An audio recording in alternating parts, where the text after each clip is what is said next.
What was I thinking when I picked this up from my Facebook Buy Nothing group? It was in really bad shape, and I said I only wanted it if nobody else would take it, and nobody else took it, but I had some ideas. I started sanding it down, and then I got an idea. I kind of liked the way it looked with the natural wood around the top edges and the darker wood on the inside. So instead of sanding it down, I grabbed some black paint that I had in my garage. This color is Lamp Black by General Finishes, and it's one of my favorite matte black colors. It goes on super smooth and it dries to a matte finish. And usually it only takes 2 coats. It's really fantastic paint. Now, I'm just kind of playing around to see if this would work because there was water damage on the top of this piece of furniture, and it had gotten down into the particle board. And I sanded it down to where it was flush, but I'm not sure that I sanded it far enough. And if I was going to get a really smooth finish, I probably needed to put some primer on it as well to seal it.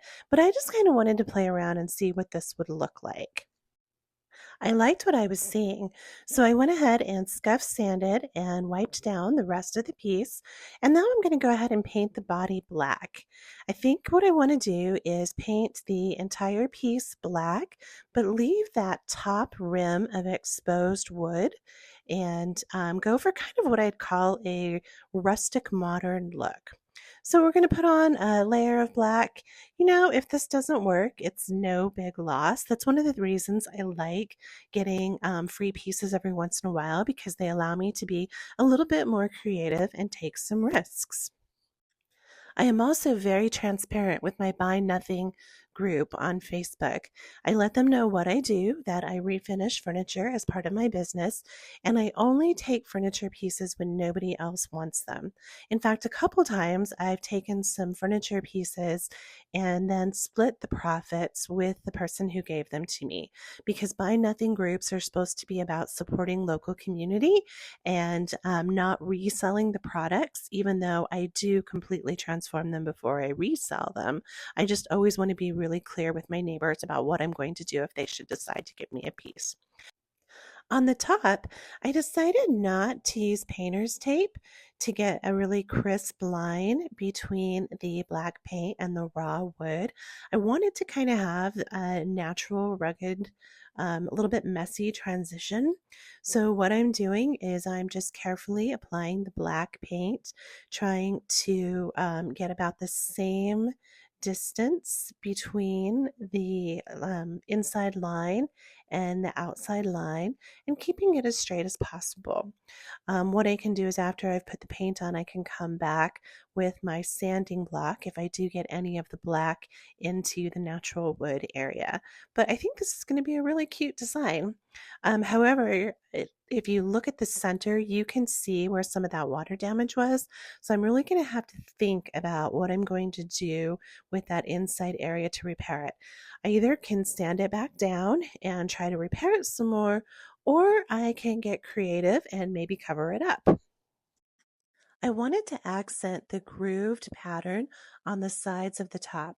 So what I did is after I painted it black, I grabbed my sanding block and I put 120 grit sandpaper on it, and I'm just sanding the paint off of the top of each of the grooves. This way, some of that natural wood will shine through, but you'll still see the black, and I think it's going to give it a really cool pattern and bring some texture to the piece of furniture. Unfortunately, after the first coat of paint, the top center area just did not look good. The person that gave it to me said that they had been using it for beverages out by their pool in the summer, and it was pretty damaged. So I went and dug through my garage and I came up with a couple ideas. Idea number one was that I could cover that middle part with textured paintable wallpaper. Or idea two would be these little pieces of craft board that I picked up at the Dollar Tree. So I decided to go with the craft board. These were what, $1.25 each, and I needed four of them. They were a little bit bigger though, so What I did to try to get them all to be the same size is I first taped them together. I measured to see what size I needed them to fit in that center area. And then I taped them and aligned them, and I got out my jigsaw. So hopefully, when I cut along the edge of the painter's tape, they will all fit in there perfectly. Always make sure to wear safety goggles and be safe when using your power tools. So I just am guiding my jigsaw right along the edge of the painter's tape. Painter's tape actually does two things for me here. One, it's serving as a ruler and a guide, but two, it also makes sure that this little lightweight board doesn't split. So it looks good, but I did grab my hand sander just to smooth down the edges a little bit and make sure that there were no splinters or loose pieces of it. So let's take the tape off and see what these are going to look like once we put them in place. Now, if this was a vintage piece of furniture, I would go to the effort of sanding it down and replacing the veneer. But since this is just a inexpensive sideboard, I am comfortable using this light wood, craft wood, to do something decorative with this middle piece here. I'm really not looking to make a lot of money from this piece. I'm just looking to try some new ideas and make something old look new again. So this one, I noticed that it was a little bit high on one edge. So I went ahead and grabbed my pieces and my hand sander and smoothed it down again. Laying the pieces in place, I'm starting to get really excited about this. I think this is going to be really cute. My plan is to paint these black. What I'm doing is I'm kind of looking at each piece and picking the side that looks the best and that fits the best. Once I know that the four pieces are going to fit in there, I'm lining up the two end pieces because there is a slight angle with the inside of that top. And so I'm going to get the piece lined up to the edge and then just kind of draw a little line where I need to cut an angle on the two pieces that will go in the ends. And then I have a tool that I picked up at Home Depot, and this allows you to cut straight 35, 45. You can pick the degree angle that you need. So we're doing 45-degree angles for this one. You just line it up, squeeze it, and it'll clip off that little corner for you. So I'll do that to both corners on this piece, and then the piece that'll go on the other end so that they'll fit in there just perfectly. All right, there we go. Now you can see that's going to fit in there. Look at that. It's almost like a puzzle. Just get it to fit in there. There is a little space between each of the squares.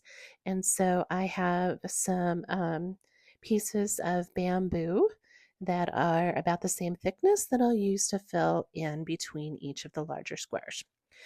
So what I'm doing is I just went back and I kind of scuff sanded the paint that I put down, and then I'm applying a layer of Type Bond wood glue.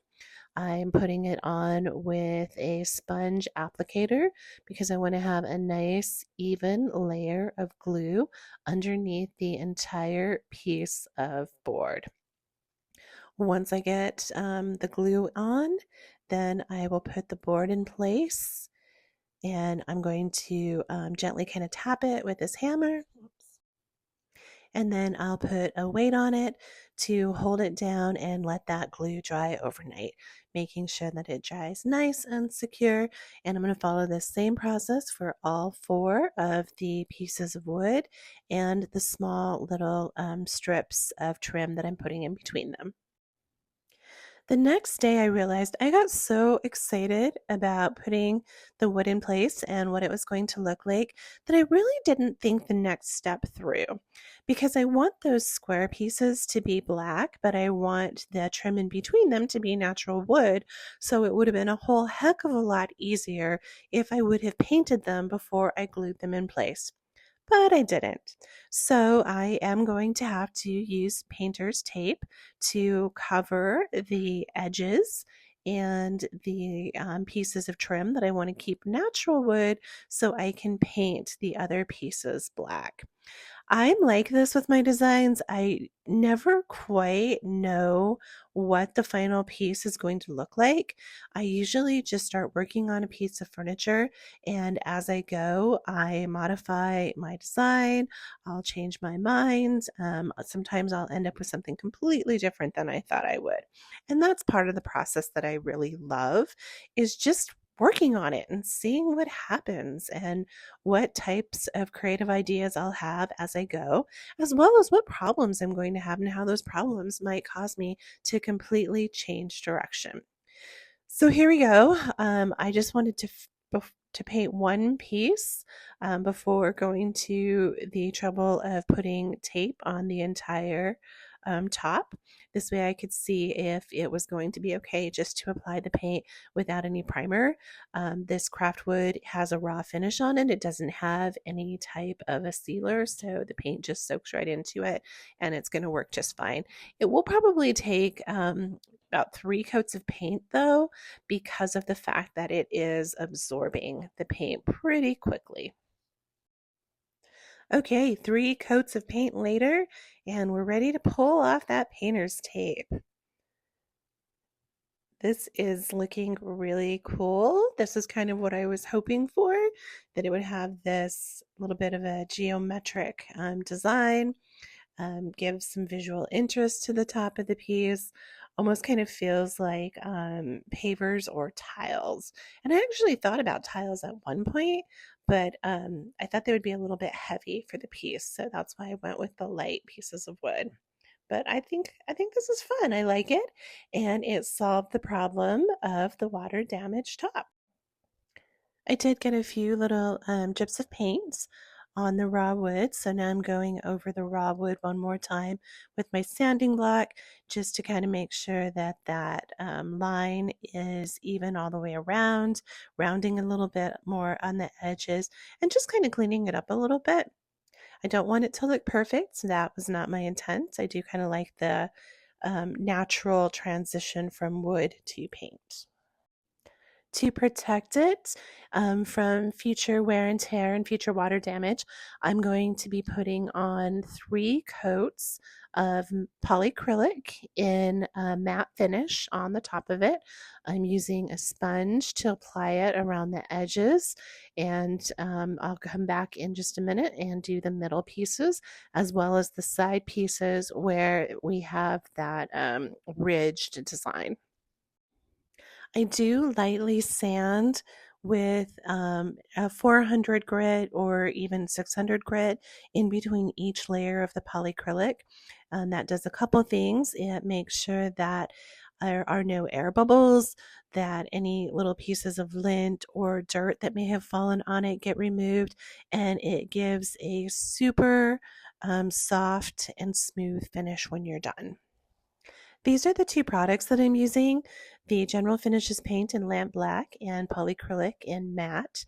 Now, I find putting polycrylic over a really dark paint like black can be very difficult to get it to go on smoothly without any brush strokes or without any streaks.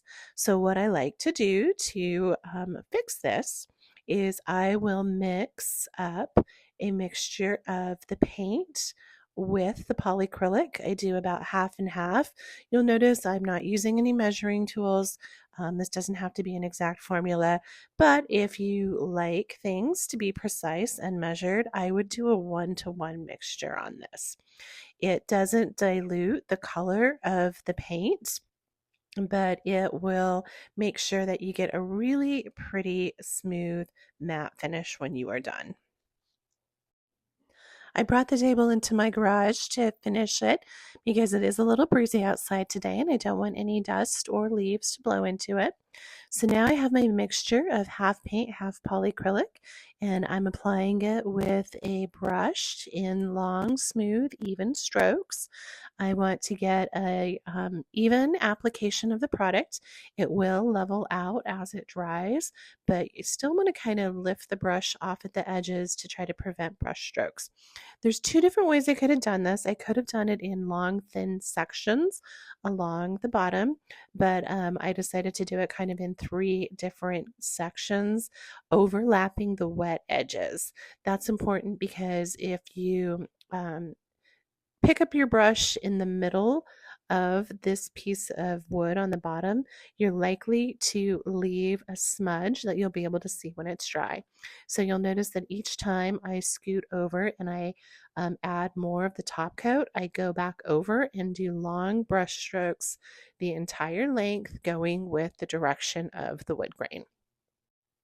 And I use the same technique for all 4 of the legs. One final thing that bothered me a little bit about this piece of furniture was that lower level sagged in the middle. So what I did is I found this little block of wood and I cut it to fit underneath the middle of that lower ledge.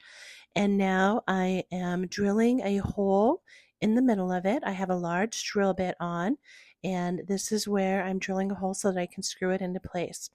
I don't want to drill the large drill bit the whole way through. I want it to go about 2/3.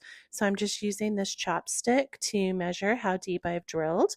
And then once I get about 2/3 down, then what I'm going to do is I'm going to switch out my drill bit and put in my screwing bit. I don't know what the technical term is. I just call it a screwing bit. And then I'm going to put a long screw into the wood block and screw this down into place. This will ensure that the screw doesn't come back out, but will go into the underside of that piece in the middle and hopefully provide it a little bit of support. So here we go. I also put a little bit of glue underneath it. I screwed it in place. Gonna let that dry. That's not going anywhere. After it dried, I added a little bit of matching black paint and a little pad. And here is what it looked like when we started. It was a pretty big mess with a lot of water damage. And here we go. What do you think? Do you like it? Please let me know in the comments what you think, and make sure to subscribe to my channel. I'm not going to try to make a lot of money on this one. I'm just going to try to pay for my products. And if it doesn't sell, then I'll offer it back to my Buy Nothing group, and hopefully one of my neighbors will be able to enjoy it for many years to come. Thank you so much for watching. I'm Carmen, and this is Painted and Planted.